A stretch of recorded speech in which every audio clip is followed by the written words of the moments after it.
नमस्कार, मैं हूं प्रशांत चुरहे। इस वक्त सबसे बड़ी जंग कोरोना के खिलाफ, लेकिन इस जंग में आपकी और हमारी जिम्मेदारी भी है कि हम कोरोना नियमों का पालन करें। सबसे ज्यादा जरूरी है कि हम ये मास्क जरूर लगाएं, क्योंकि ये मास्क ही इस समय हमारा सबसे बड़ा हथियार है। और न्यूज 18 इंडिया ने तो इसके लिए एक मुहिम भी शुरू की है, #मास्क पहनो इंडिया। मास्क तब तक ना उतारें जब तक आप ये तय ना कर लें कि आप सुरक्षित हैं, दूसरों से बिल्कुल अलग हैं, क्योंकि ये जंग इस समय हमारी सबसे बड़ी जंग है। देश में इस वक्त सबसे बड़ी चिंता है कोरोना की तीसरी लहर। दूसरी लहर की मार से देश इस वक्त करा रहा है और सरकार ने तीसरी लहर पर चिंता जाहिर की है। प्रधानमंत्री ने भी दूसरी लहर में रूप बदलते वायरस से युवाओं और बच्चों के लिए ज्यादा चिंता जताई है। साफ है, देश को आगे आने वाले संकट के लिए अब तैयार रहना होगा। अंदेशा है कि तीसरी लहर का सबसे ज्यादा असर बच्चों पर होगा और इसके लिए सरकारों के साथ साथ कुछ सुपर हीरो पहले ही तैयारियों में जुट गए हैं। नोएडा और दिल्ली की हाउसिंग सोसाइटी में लोगों ने मिलजुल करके कोविड अस्पताल, ऑक्सीजन और एम्बुलेंस का इंतजाम कर लिया है। वहीं IIT, IIM और एम्स के पूर्व छात्र भी मरीजों के लिए अपने खर्च पर आइसोलेशन सेंटर चला रहे हैं।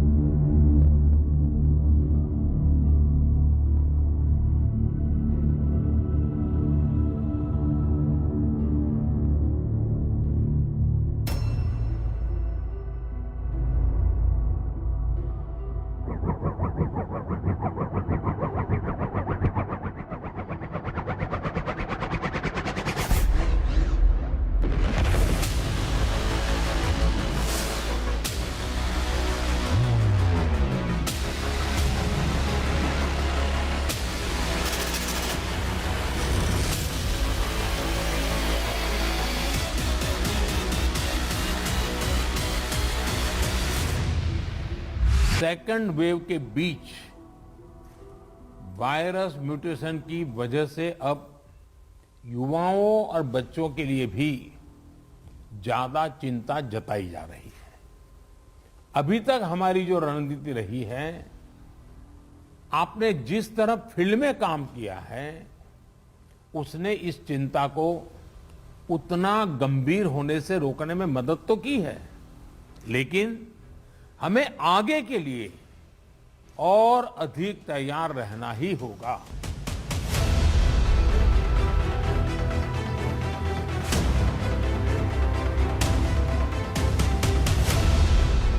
कोरोना महामारी इतने भयावह हालात पैदा कर देगी, ऐसा तो किसी ने नहीं सोचा था। दूसरी लहर में आंकड़ों की सुनामी, मौत के केस ऐसे चढ़े कि देश असहाय सा नजर आने लगा। स्वास्थ्य सिस्टम तक चरमरा गया। दूसरी लहर के आंकड़े अब जरा घटने शुरू हुए हैं तो देश के सामने तीसरी लहर से लड़ने की चुनौती मंडराने लगी है। सबसे पहला काम आप कर सकते हैं कि अपने जिले में युवाओं, बच्चों में संक्रमण और उसकी गंभीरता के आंकड़े व्यवस्थित करें। अलग से उस पर रेगुलर आप एनालिसिस कीजिए। आप स्वयं भी, मेरा सभी आप प्रमुख अधिकारियों से आग्रह है कि आप स्वयं भी उसका आकलन करें। इससे आगे के लिए तैयारी करने में मदद मिलेगी। तीसरी लहर का सबसे बड़ा खतरा बच्चों पर मंडरा रहा है, जिसका असर उत्तराखंड में देखने को मिला। उत्तराखंड में करीब 3000 बच्चों के कोरोना पॉजिटिव होने की खबर है। उत्तराखंड में बीते 45 दिन में 9 साल तक के करीब 3000 बच्चे कोरोना की चपेट में आ चुके हैं। डॉक्टरों के मुताबिक राज्य में बीते 10 दिन में बच्चों के पॉजिटिव होने की रफ्तार बढ़ गई है। अस्पतालों में जो बच्चे भर्ती हुए हैं, वो एक बच्चों में इसका जो कोविड-19 महामारी का दुष्प्रभाव है, जिसको हम मल्टी सिस्टेमिक इन्फ्लेमेटरी सिंड्रोम भी कहते हैं, उसका असर बहुत ज़्यादा बच्चों में नहीं देखा गया और साधारण सुरक्षात्मक तौर पर जो इलाज लक्षणों के आधार पर बच्चों को दिया जाता है, उससे बच्चों में सुधार आ रहा है। तीसरी लहर के बारे में डॉक्टरों का कहना है कि ये बच्चों के लिए घातक साबित होगी। संभावनाएं कही जा रही हैं, ऐसा नहीं कि वो आएगी ही और आएगी तो कितनी बड़ी आएगी। मुझे लगता है कि सेकेंड वेव को प्रेडिक्ट करने में कहीं ना कहीं गलती हो गई हम लोगों से ना। पहले और दूसरे वेव में जो परिवर्तन था बच्चों में, इसको सोच करके एंटीसिपेट किया जा रहा है कि थर्ड वेव में और ज़्यादा इफेक्ट हो सकते हैं। और जो वेरिएंट नया फैला है इस समय, जो किसी भी कंट्री या किसी के नाम से लें, जो B.16172 की बात हो रही है, तो डेफिनेटली ये बच्चों में ज़्यादा इफेक्ट कर रहा है। दूसरी लहर के चोट से देश अभी उभर नहीं पाया कि तीसरी लहर का खतरा देश पर मंडराने लगा है। ऐसे में सरकार के साथ साथ इस बड़े खतरे से निपटने की तैयारी में लोग सामाजिक स्तर पर भी जुट गए हैं।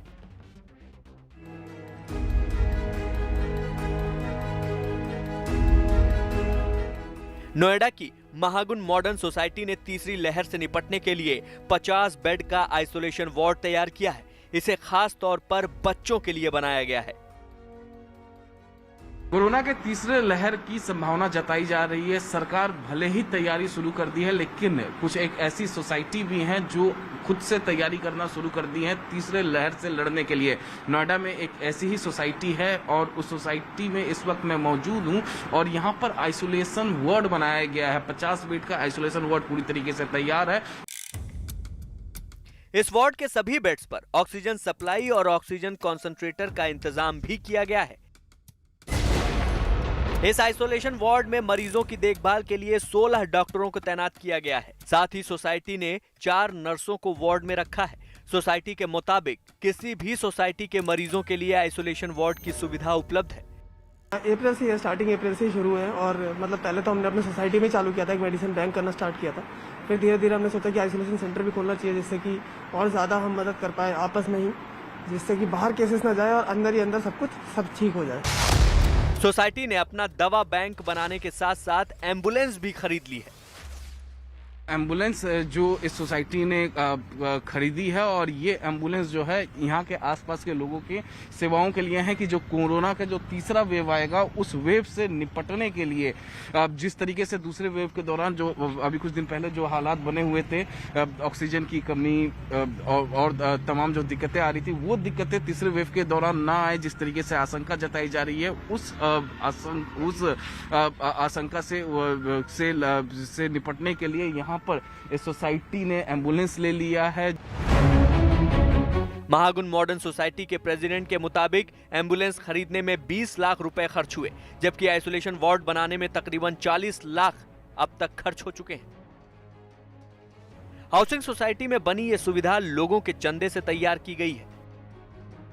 पिछले 10-15 दिन से लगे हुए थे। पहले तो स्ट्रगल चल रही थी, अब तैयारियां पूरी हैं, बेड लगा दिए गए हैं, ऑक्सीजन प्लांट की पाइपलाइन सारी कर दी गई है और ऑक्सीजन कंसंट्रेटर खरीद लिए गए हैं और ऑक्सीजन सिलेंडर हमारे पास पहले से ही थे। उन सबको जो हम सोसाइटी में बांटते थे, घर घर देते थे, अब हमने सोचा कि आइसोलेशन वार्ड में ही रख देंगे, क्योंकि पेशेंट यहीं आ जाएंगे सारे।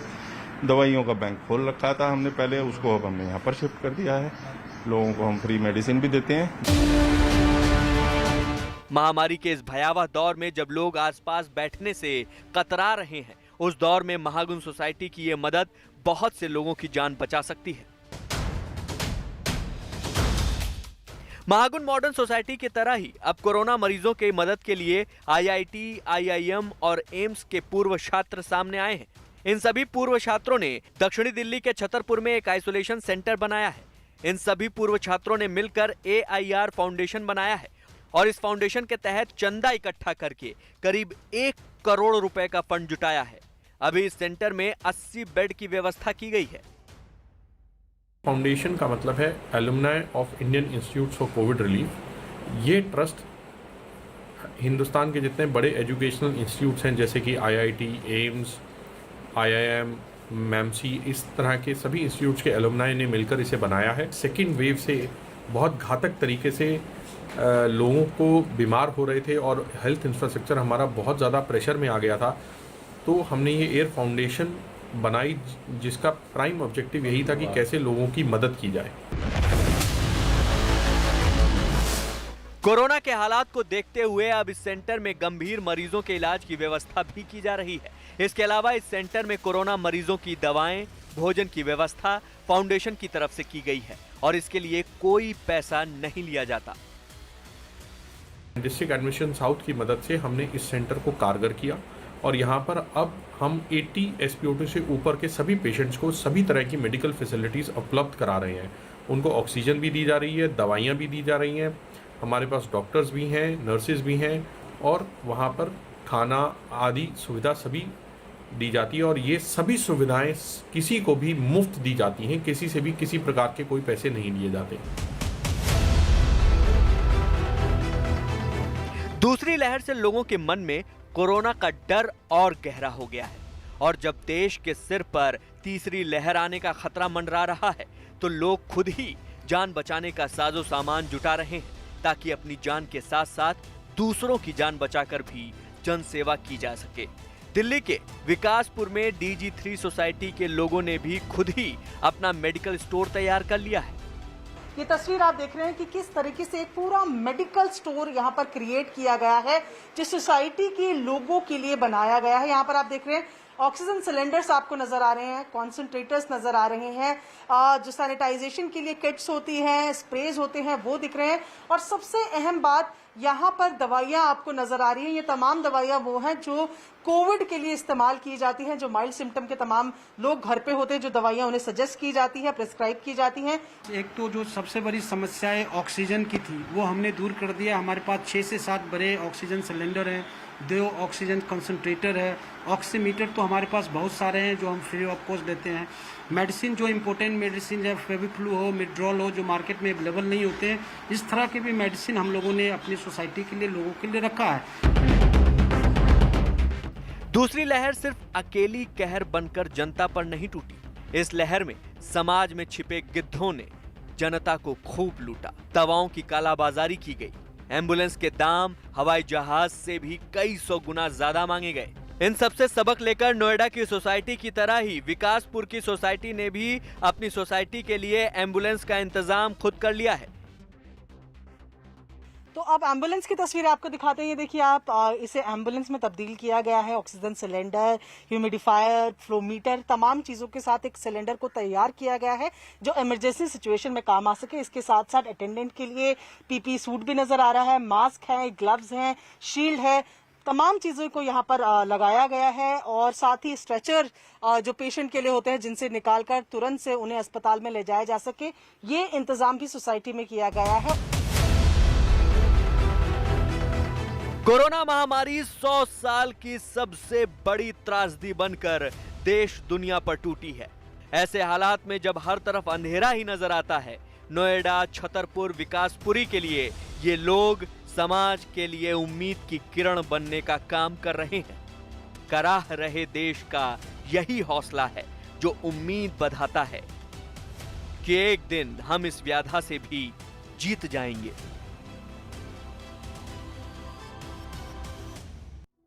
कोरोना की तीसरी लहर को लेकर बच्चों पर जिस खतरे की आशंका जताई जा रही है, उसकी घातक तस्वीरें दूसरी लहर में ही नजर आने लगी है। देश में कोरोना से ठीक हो चुके कुछ बच्चों में MIS यानी मल्टी इन्फ्लेमेटरी सिंड्रोम नाम की खतरनाक बीमारी पाई गई है। यानी जो बच्चे कोरोना से ठीक हो रहे हैं, उनमें से कुछ बच्चों को ठीक होने के बाद यह घातक बीमारी घेर रही है। साथ ही गुजरात के अहमदाबाद में 13 साल के बच्चे में ब्लैक फंगस मिला। यह बच्चा भी कोरोना से ठीक हो चुका था। दूसरी लहर में कोरोना ने शहरों के बाद अब गांवों का रुख किया है, बुजुर्गों के अलावा युवाओं का रुख किया और अब वो बच्चों पर हमला कर रहा है। मासूमों पर कोरोना और उसके साथ साथ कुछ और घातक खतरे मंडरा रहे हैं। इन खतरों को लेकर बहुत सावधान रहने की जरूरत है, क्योंकि सवाल हमारे मासूमों की जिंदगी का है।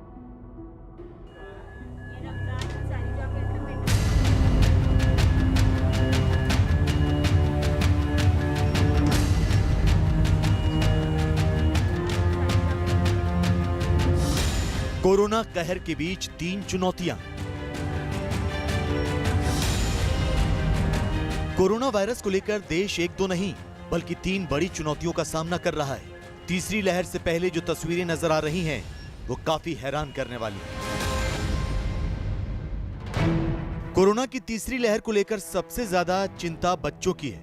इसके लिए महाराष्ट्र, राजस्थान, यूपी समेत कई राज्यों ने तैयारियां शुरू कर दी हैं। दूसरी चुनौती यह है कि बच्चों में कोरोना से ठीक होने के बाद MIS यानी मल्टी सिस्टम इन्फ्लेमेटरी सिंड्रोम का खतरा देखा जा रहा है। इसके बारे में आपको आगे बताएंगे। साथ ही कोरोना को लेकर तीसरी बड़ी चुनौती है ब्लैक फंगस को कंट्रोल करना, क्योंकि देश भर में इसके मरीज तेजी से बढ़ रहे हैं। अब सबसे पहले आपको बताते हैं कोरोना वायरस को लेकर बच्चों में सबसे नई और घातक बीमारी के लक्षण। कोरोना से ठीक हो रहे लोगों में ब्लैक फंगस का खतरा तेजी से बढ़ रहा है। इस बीच राजस्थान के अंदर कोरोना से ठीक हो चुके बच्चों में मल्टी सिस्टम इन्फ्लेमेटरी सिंड्रोम देखा गया। इस बीमारी के कई लक्षण हैं। राजस्थान में करीब 100 बच्चों में इस बीमारी के लक्षण देखे गए, यानी कि कोरोना की तीसरी लहर से पहले बच्चों पर बड़ा खतरा मंडरा रहा है। MIS यानी मल्टी इन्फ्लेमेटरी सिंड्रोम, इसमें कई तरह के लक्षण देखे जाते हैं। बच्चों को 3 दिन तक तेज बुखार रहता है, शरीर पर लाल चकत्ते पड़ जाते हैं, आंखें लाल हो जाती हैं, लगातार पेट दर्द और उल्टी होती है, ब्लड प्रेशर कम होने लगता है, सांस तेज चलने लगती है, दिल की धड़कन तेज हो जाती है, पेशाब का रंग लाल हो जाता है। मल्टी सिस्टम इन्फ्लेमेटरी सिंड्रोम है वो साधारण कोविड से भी ज़्यादा खतरनाक है बच्चों के लिए, और उसका मुख्य कारण ये है कि ये शरीर के अंदर इन्फ्लेमेशन अनचेक्ड करता है, और ये इन्फ्लेमेशन जब अनचेक्ड रहता है तो ये बच्चे के दिल के ऊपर असर करता है, शॉक में चला जाता है, खून का सर्कुलेशन बंद कर देता है, साथ ही कोएगुलोपैथी यानी कि खून में थक्के बनना, और वो थक्के शरीर के दूसरे ऑर्गन्स को डैमेज करने लगते हैं। कोरोना से पीड़ित बच्चों के इलाज में जुटे डॉक्टर्स का कहना है कि कोविड से ठीक होने के कुछ समय बाद कुछ बच्चों में मल्टी सिस्टम इन्फ्लेमेटरी सिंड्रोम पाया गया है। राजस्थान में इस बीमारी से करीब 100 बच्चे पीड़ित हैं। सबसे ज्यादा 25 बच्चे जयपुर में हैं। जोधपुर में 13 बच्चे इस बीमारी से पीड़ित पाए गए हैं। राजस्थान के कुछ और शहरों में भी ऐसे केस पाए गए हैं। डॉक्टर्स के मुताबिक ये बीमारी कोरोना से ठीक हुए बच्चों में 1 से 1.5 महीने में देखने को मिल रही है। ये MIS है, multi organ inflammatory syndrome type की डिजीज़ है बच्चों में। इसके अंदर बॉडी के बहुत सारे अंग एक साथ इन्वॉल्व हो सकते हैं, और सिम्टम्स इनके कोविड लाइक होते हैं, और इनमें कोई ना कोई कांटेक्ट की हिस्ट्री होती है। तो बेसिकली इनका ट्रीटमेंट कोविड की तरह ही किया जाता है, साथ में डिजीज़ किस तरह की है उसके हिसाब से इसका ट्रीटमेंट किया जाता है। जयपुर में बच्चों के हॉस्पिटल JK लोन में इस बीमारी से पीड़ित 4 बच्चे भर्ती हैं, जिनमें से एक ICU में है। डॉक्टर्स का दावा है कि इस बीमारी के लक्षण ब्रिटेन में मिली कावासाकी बीमारी से मिलते जुलते हैं, लेकिन अभी साफ तौर पर कुछ भी नहीं कहा जा सकता। राहत की बात यह है कि समय पर लक्षण पहचान कर इलाज शुरू कर दिया जाए तो 5 से 6 दिन में इसे पूरी तरह ठीक किया जा सकता है, लेकिन इसके लिए कोरोना से ठीक हुए बच्चों पर लगातार निगरानी रखनी होगी।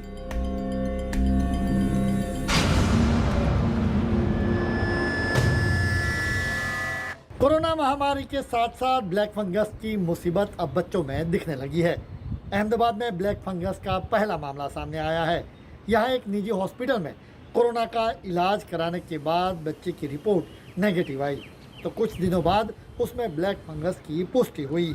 मासूम की जान बचाने के लिए उसकी आंख के नीचे ऑपरेशन करके ब्लैक फंगस निकाला गया।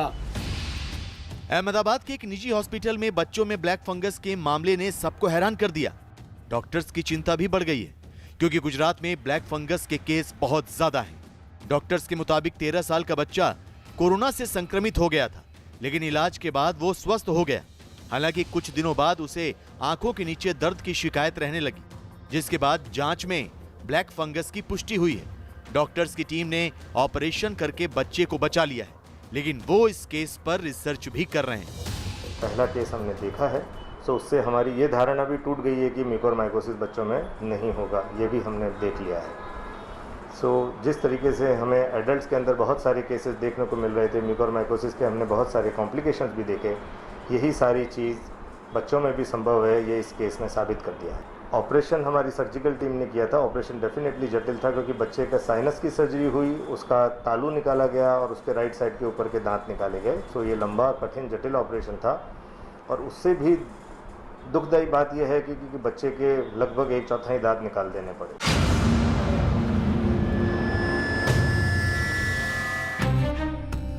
महाराष्ट्र में कोरोना की तीसरी लहर के मद्देनजर बच्चों पर आधारित मेडिकल रणनीति बनाई गई है। राज्य भर में चाइल्ड स्पेशलिस्ट लोगों की एक अलग टास्क फोर्स बनी है।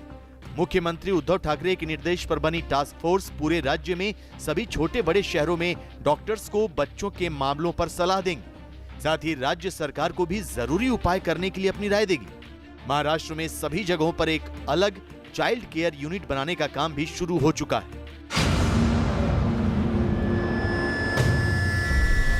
मुंबई में कोरोना से बच्चों को बचाने के लिए 1 साल से 15 साल तक बच्चों के लिए किड्स स्पेशल वार्ड तैयार किए जा रहे हैं। मुंबई के जोगेश्वरी में चल रहे कोविड सेंटर में एक फ्लोर सिर्फ बच्चों के लिए डिजाइन किया गया है।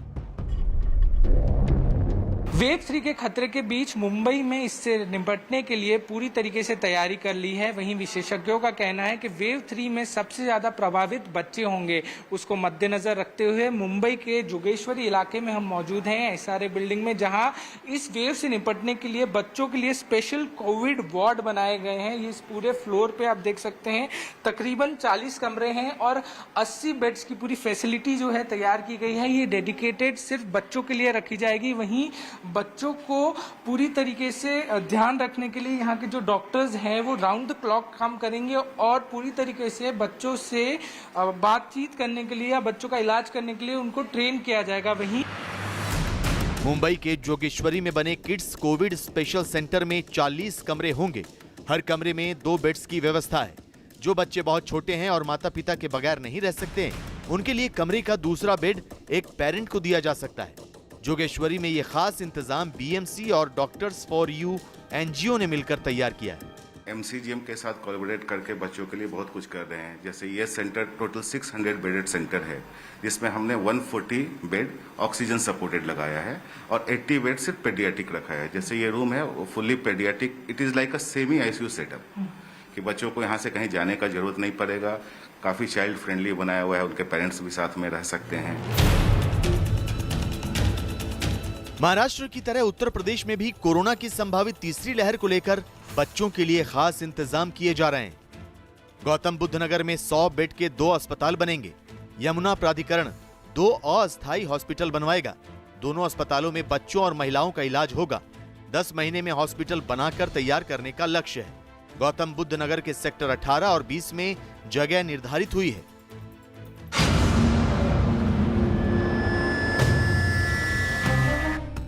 कोरोना के खिलाफ लड़ाई में sir HN Reliance foundation hospital ने एक बार फिर अहम भूमिका निभाई है। रिलायंस फाउंडेशन की ओर से वर्ली में national sports club of India में 650 बेड वाला हॉस्पिटल चलाया जा रहा है। इसमें 100 बेड विशेष तौर पर बच्चों के लिए तैयार किए गए हैं। इसके अलावा 20 ICU बेड भी बनाए गए हैं। रिलायंस फाउंडेशन 500 फ्रंटलाइन वर्कर्स, जिनमें डॉक्टर्स, नर्स और नॉन मेडिकल स्टाफ शामिल हैं, जो मेडिकल सुविधाओं की लगातार निगरानी कर रहा है। रिलायंस फाउंडेशन ने कोरोना को लेकर चल रही जंग में लोगों का साथ देने का संकल्प दोहराया है। रिलायंस फाउंडेशन की चेयरपर्सन नीता अंबानी ने कहा है, कोरोना की वजह से दुख की इस घड़ी में हमारी संवेदनाएं पीड़ित परिवारों के साथ हैं। वो लोग जिन्होंने अपनों को खोया है, उनकी तकलीफें बहुत ज्यादा हैं। हम कोविड-19 के खिलाफ इस लड़ाई में वो सब कुछ करेंगे जिससे देश मजबूती के साथ इस हालात का मुकाबला कर सके। मौजूदा वक्त में कोविड-19 का सबसे ज्यादा असर युवाओं और बच्चों पर पड़ रहा है। Reliance foundation national sports club of India के अस्पताल में बेड, संसाधन और ऑक्सीजन सप्लाई बढ़ाएगा। मैं सभी फ्रंटलाइन वर्कर्स को सलाम करती हूं, जो दिन रात बिना रुके, बिना थके और समर्पित भाव से मरीजों की सेवा कर रहे हैं। हम सब एकजुट होकर इस मुश्किल पर विजय पा लेंगे। कोरोना की दूसरी लहर के लिए देश पूरी तरह तैयार नहीं था, लेकिन तीसरी संभावित लहर में बच्चों को हर खतरे से बचाने के लिए राज्य सरकारें इंतजाम कर रही हैं। हर लहर में हमें पहले से ज्यादा सावधान रहना होगा। इस बार कोरोना वायरस से ठीक होने के बाद जिस तरह बाकी बीमारियों का खतरा बढ़ रहा है, उसे लेकर सतर्क और जागरूक रहना होगा, क्योंकि सबसे बड़ा संभावित संकट बच्चों को लेकर है। हमें मासूमों को कोरोना से भी बचाना है और ठीक होने वाले बच्चों को उसके साइड इफेक्ट से भी सुरक्षित रखना है। देश के अलग अलग राज्यों में बच्चों में मल्टी इन्फ्लेमेटरी सिंड्रोम यानी कि MIS के केस आप देख ही चुके हैं। मतलब ये कि कोरोना की तीसरी लहर के डराने वाले संकेत मिलने लगे हैं। उत्तराखंड में बीते 40 दिन के भीतर ही करीब 3000 बच्चे चीन के फैलाए गए इस कोरोना वायरस से संक्रमित हो चुके हैं। कोरोना की दूसरी लहर जुलाई के अंत तक हल्की पड़ने का अनुमान जताया जा रहा है, लेकिन उसके बाद 6 से 8 महीने के बीच तीसरी लहर आने की भी आशंका है। और यह आशंका भी जताई जा रही है कि तीसरी लहर बच्चों पर कहर बनकर टूट सकती है। केंद्र सरकार, ICMR और राज्य सरकारें तो अपने अपने स्तर पर बच्चों के इस बचाव की तैयारी में जुटी हुई है, लेकिन कोरोना से बचाव का सबसे अचूक और कारगर तरीका है वैक्सीन। बच्चों के लिए कोरोना वैक्सीन की मांग पहले से ही हो रही है। अब ICMR और DCGI ने भी 2 साल से लेकर 18 साल तक के बच्चों पर वैक्सीन के क्लिनिकल ट्रायल को मंजूरी दे दी है। भारत बायोटेक की इस वैक्सीन के ट्रायल का पहला चरण बहुत जल्द शुरू होने जा रहा है। देखिए कैसे और कहां शुरू हो रहा है बच्चों पर कोरोना वैक्सीन का ये ट्रायल। अस्पतालों की व्यवस्था चरमरा गई, मरीजों को ऑक्सीजन के अभाव में दम तोड़ना पड़ा। अस्पतालों में बेड नहीं मिले, हालात ऐसे बन पड़े कि बीमारी की चपेट में आए लोग असहाय हो गए। न सरकारें मदद पहुंचा पाई, न मौजूदा सिस्टम काम आ सका। दूसरी लहर से देश, राज्य की सरकारों और सिस्टम चलाने वाली मशीनरी ने यह सबक लिया है कि तैयारियों की कमी का खमियाजा देश को बुरी तरह भुगतना पड़ा। इसीलिए दूसरी लहर के खात्मे से पहले तीसरी लहर की तैयारियों पर जोर दिया जा रहा है। सेकंड वेव के बीच वायरस म्यूटेशन की वजह से अब युवाओं और बच्चों के लिए भी ज्यादा चिंता जताई जा रही है। अभी तक हमारी जो रणनीति रही है, आपने जिस तरह फील्ड में काम किया है, उसने इस चिंता को उतना गंभीर होने से रोकने में मदद तो की है, लेकिन हमें आगे के लिए और अधिक तैयार रहना ही होगा।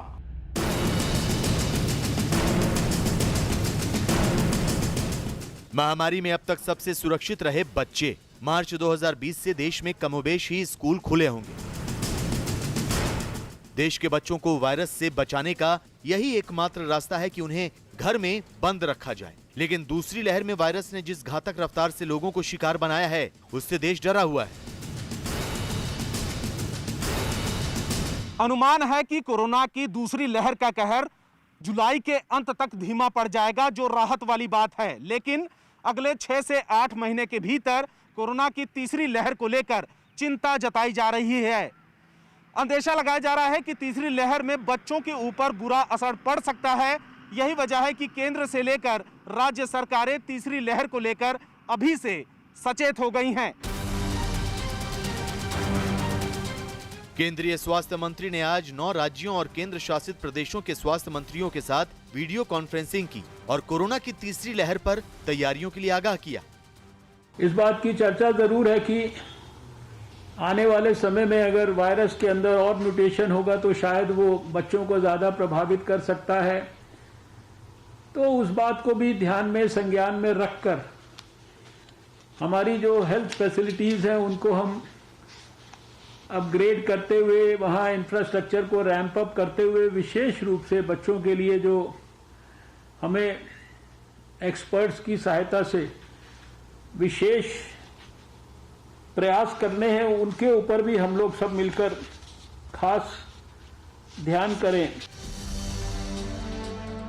दूसरी लहर के दौरान ही बच्चों के बीच कोरोना का संक्रमण फैलने के मामले सामने आने लगे हैं। लेकिन जैसा कि अंदेशा जताया जा रहा है, अगर वैसा हुआ तो हालात भयावह हो सकते हैं। कोरोना से बचाव का कारगर तरीका मास्क पहनना और हाथ साफ रखना है, लेकिन उससे बचाव का अचूक तरीका है वैक्सीन।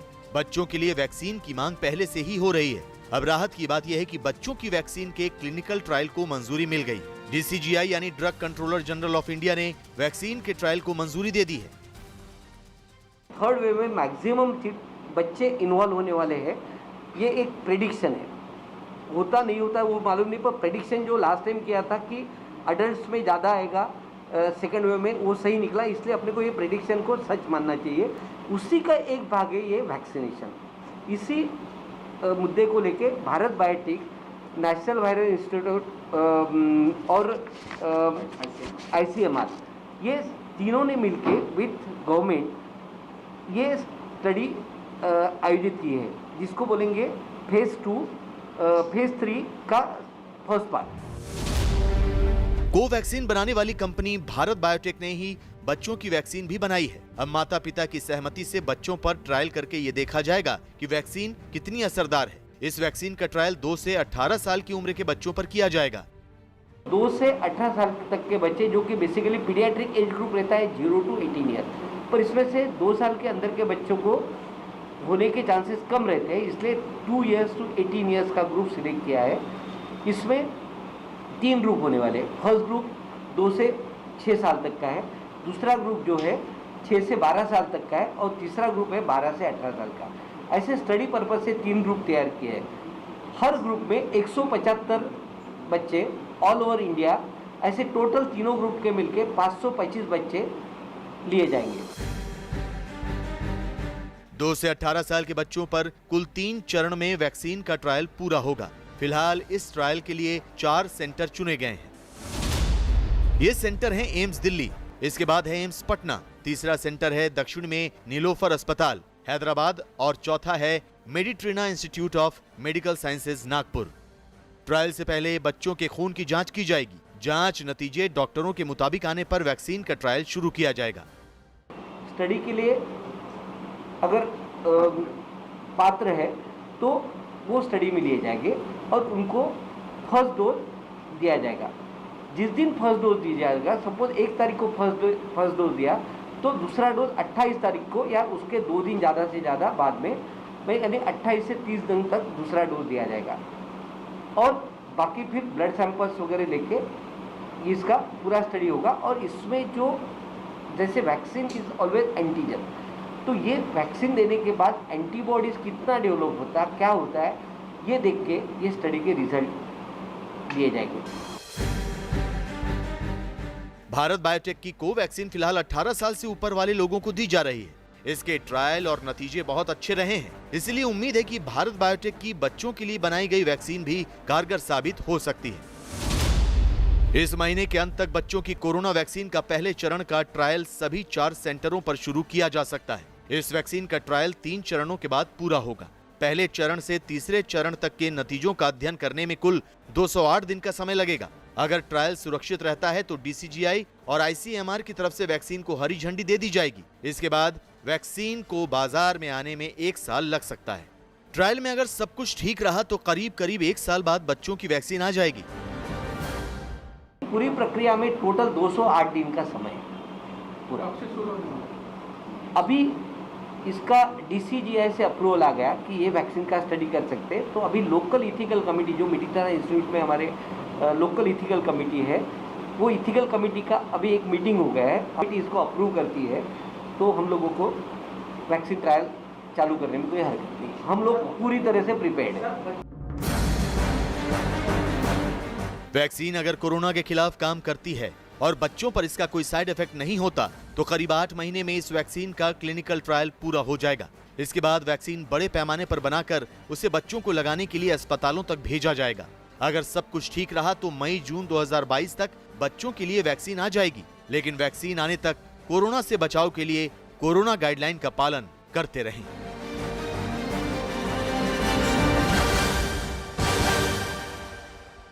एग्जामिनेशन हो जाए, ऐसा मैं